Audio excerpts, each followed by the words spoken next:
The auxiliary verbs, sometimes they seem like they would be very hard to understand. And there are many types of auxiliary verbs. So that's what we are going to learn in today's video. Okay? First, we have to understand that auxiliary verbs are just that. They are auxiliary. They are going to help, okay? We have to understand auxiliary verbs as this kit.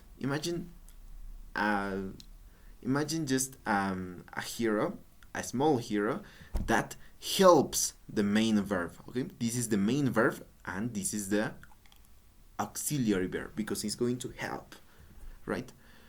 Now let's see. Let's going to divide auxiliary verbs in two groups. Okay, the first one is going to be the primary auxiliary verbs. Okay, primary auxiliary verbs. Why are they primary?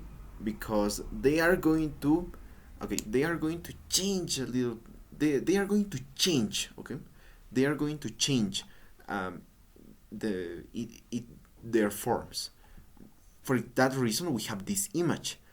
As we said, the auxiliary is just a small hero that is going to help the main hero. Okay, so primary auxiliary verbs have different forms. Like here we have three auxiliary verbs and they are different.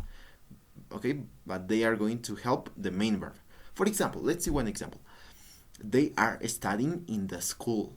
Okay, the word are is our primary auxiliary verb, and as we know, are has many forms. I'm sorry, the verb are is the verb to be, and the verb to be has different forms. They are studying in the school. He is studying in the school. I am studying in the school. Okay? So, primary auxiliary verbs have different forms, more than one, like on this image. Okay?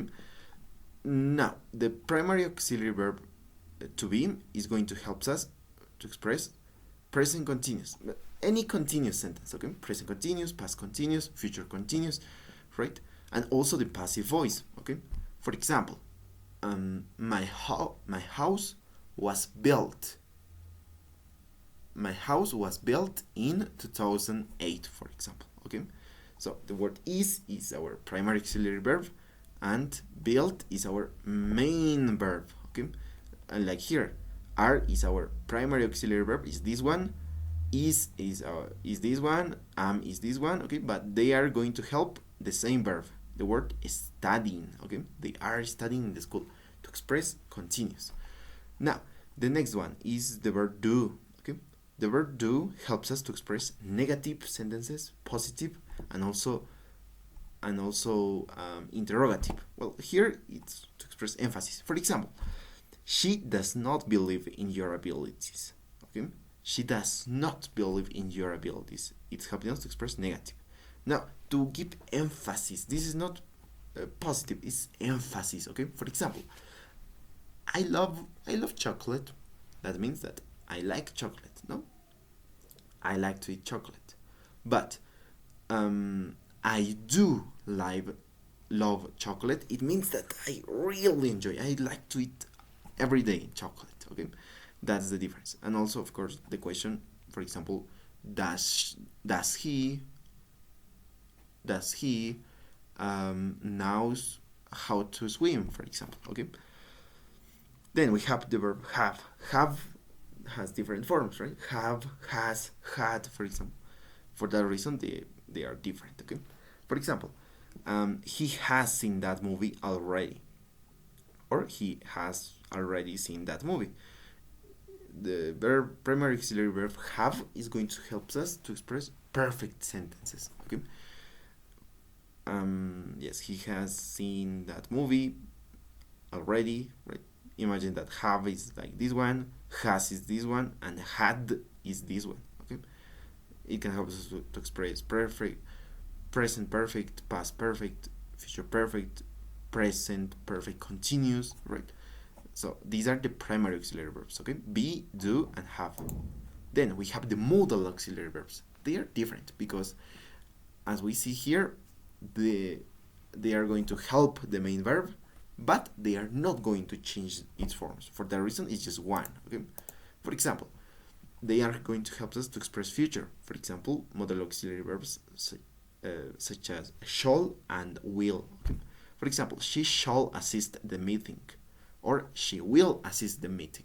What is the difference? The difference is just that shall is more formal, is used for legal purposes, and will is more commonly used. Shall is a little bit used in Great Britain, okay, but that's it.